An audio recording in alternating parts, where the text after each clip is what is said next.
À New Delhi, des milliers de personnes ont à nouveau protesté ce dimanche contre le viol collectif dont a été victime une étudiante il y a une semaine. L'affaire d'aujourd'hui a franchi toute limite de brutalité possible, tellement que ça a choqué le monde entier. Cette affaire s'est déroulée en Inde. Ça a tellement horrifié l'opinion publique qu'ils ont dû annuler les festivités du Nouvel An. Je vais essayer d'employer des mots soft pour ne pas me faire striker la vidéo, parce que j'ai déjà un avertissement. Mais la barbarie de cette affaire va me rendre la tâche presque impossible. Ce qui va suivre va transformer l'Inde à jamais. Un crime si brutal qui déclenche des émeutes massives dans le pays tout entier. Mais au-delà de l'horreur, c'est l'histoire d'une femme courageuse. On l'appelait Nirbhaya, qui veut dire la sans peur. Le contenu de cette vidéo a un but informatif. Mais tout de même, si vous êtes sensible au thème de violence, cette vidéo n'est pas faite pour vous. Bon visionnage à tous et on commence après le générique.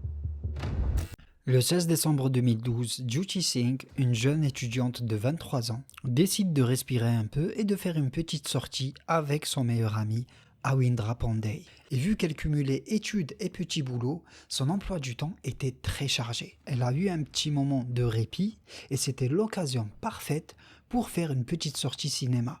Ça tombait bien, le film L'Odyssée de Pi venait tout juste de sortir. La séance de ciné se déroule à merveille. Jyoti Singh a beaucoup apprécié le film et vers les coups de 20h30, les deux amis décident de rentrer chez eux en prenant un pousse-pousse. Et ce pousse-pousse devait les emmener jusqu'à Munirka, une ville pas très loin de chez eux.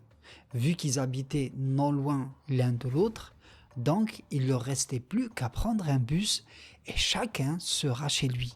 Le trajet en pousse-pousse se déroule sans encombre.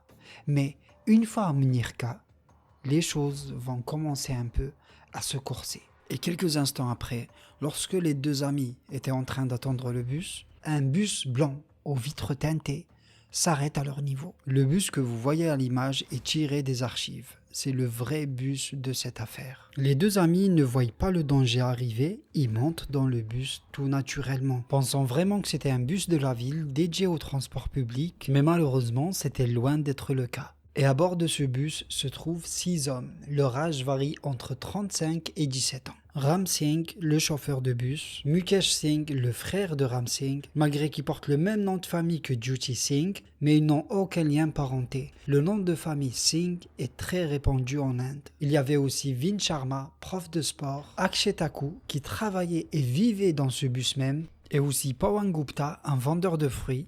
Et enfin le petit dernier, un mineur de 17 ans et demi, où les autorités indiennes ont essayé de garder son identité confidentielle due à son âge, mais vu que la pression médiatique et populaire était si importante que finalement son identité est enfin révélée. Et il s'appelle Raju. Ils étaient tous amochés à l'alcool et ils cherchaient des victimes à faire monter dans ce bus. Et malheureusement, Jyoti et Awindra vont être au mauvais endroit et au mauvais moment, les amis. Bref, les deux amis vont s'installer et tout de suite après, les hostilités vont commencer. L'attention du groupe va se porter sur Jyoti. Ils vont la bombarder de questions très gênantes du genre est-ce que pour elle, une fille de famille resterait dehors jusqu'à 21h. Et Awindra va prendre sa défense. Il va leur dire que c'est pas leurs affaires et que Jyoti est ni leur sœur ni leur mère pour lui poser ce genre de questions. Et même Jyoti ne va pas se laisser faire. Ses réponses sont très virulentes. Et crescendo, le temps commence à monter. Et rapidement, ça va venir aux mains. Le groupe commence à toucher Jyoti d'une manière très gênante et vous avez compris où je voulais revenir. Mais Awindra s'interpose entre eux et Jyoti. Il va tout faire pour la protéger. Ils étaient 5 hommes contre lui, sans compter le chauffeur de bus, Ram Singh. Le groupe comprend tout de suite que pour mettre la main sur Jyoti, il fallait neutraliser Awindra. Dès que l'un d'eux essaye d'attraper Jyoti par le bras, Awindra lui saute dessus. Mais malheureusement, comme je vous ai dit, la supériorité numérique allait prendre le dessus. Le groupe d'hommes va réussir à neutraliser Awindra à l'aide d'une barre de fer. Ils ont réussi à l'assommer avec, et la pauvre Jyoti se retrouve seule face à ses ravisseurs. À partir de là, le cauchemar va commencer. Vous m'excusez pour les termes et tout ce que je vais employer, mais la brutalité de la scène m'oblige à employer quelques mots et à restreindre quelques mots aussi. Jyoti va être dévêtie de ses vêtements. Malheureusement, elle n'aura plus rien sur elle. et ils vont se déchaîner. Imaginez juste 5 hommes sur une femme, sans défense. Les amis, ils vont faire preuve d'aucune pitié. Et quand je dis aucune pitié, c'était vraiment 5 monstres déchaînés. Même Ramsing, qui conduisait le bus, pareil. De temps en temps, il laissait le relais à son frère. La pauvre femme, elle va subir 1 heure d'assaut barbare. Ils ne vont pas la lâcher. Ils étaient tous sur elle. Et je vous en parle même pas des coups et des morsures qu'elle a eues tout le long de son corps. Je peux même pas imaginer la souffrance qu'elle a dû endurer. Ils vont abuser d'elle à tour de rôle, alors même que le bus est en train de rouler. Mais ce n'est pas encore le pic de la cruauté. Vous voyez la barre de fer qui a servi à assommer Awindra? Ils vont l'utiliser contre Njuti, mais d'une manière très différente. Est-ce que vous commencez à saisir? Est-ce que vous commencez à saisir la dinguerie de cette affaire? Les agresseurs ont utilisé l'objet, provoquant des blessures internes irréversibles. Les médecins expliqueront plus tard que les lésions étaient parmi les plus graves jamais observées. Son corps était détruit de l'intérieur, ses organes internes étaient gravement touchés, mais aussi ses parties intimes, à tel point que presque l'entièreté de son intestin était à l'extérieur. Il est ressorti avec la barre de fer. Un être humain normal a entre 7 et 5 mètres d'intestin. Dites-vous, plus de 4 mètres et demi, ils étaient dehors, à l'extérieur de Njuti. 4 mètres d'intestin étaient à l'extérieur. Il lui restait plus que 25 cm accrochés à son corps. L'autre partie était détachée, alors qu'elle était consciente. Heureusement, elle va réussir à perdre connaissance tellement que la douleur était extrême, mais malheureusement, elle reprenait connaissance de temps en temps. Voilà, je ne vais pas trop approfondir dans ce genre d'explication, mais c'était pas beau à voir. Et alors que le bus était en train de rouler, ils vont les éjecter par-dessus bord. Et quand il y a eu l'impact entre le bitume et Awindra va reprendre connaissance. Et heureusement, parce que il a vu le bus refaire marche arrière pour essayer d'écraser Njuti. Et là, qu'est-ce qu'il va faire? Il va sauver Njuti. Il va la tirer par les mains ou par les pieds, j'ai pas trop de détails sur ça. Il va la tirer et il va réussir à la mettre sur le bas-côté. Le bus en question va prendre la fuite et les 2 amis n'avaient rien sur eux, rien du tout. Alors que chaque minute compte, Awindra Pandey va essayer d'arrêter, que ce soit automobiliste ou n'importe une personne qui passe à pied. Personne ne s'est arrêté. 3 patrouilles de police sont passées devant eux et ils ne se sont pas arrêtés. C'est une dinguerie. Il a fallu attendre plus de 20 minutes. 20 minutes et Awindra se débat avec toute la population. Il criait, il suppliait de l'aide. Alors que je vous rappelle, ils n'avaient rien sur eux.